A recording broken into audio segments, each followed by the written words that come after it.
Aqui estão 5 características e comportamentos dos gatos. Características e comportamentos. Independência. Os gatos são animais independentes e podem ser muito reservados.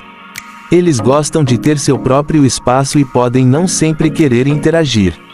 Curiosidade. Os gatos são naturalmente curiosos e adoram explorar seu ambiente.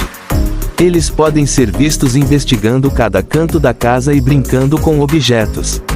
Afetividade. Embora os gatos sejam independentes, eles também podem ser muito afetuosos.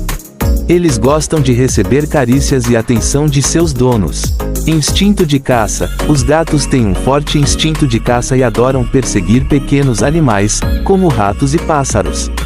Eles também podem brincar com brinquedos que imitam a caça. Higiene. Os gatos são conhecidos por sua higiene e passam muito tempo limpando-se.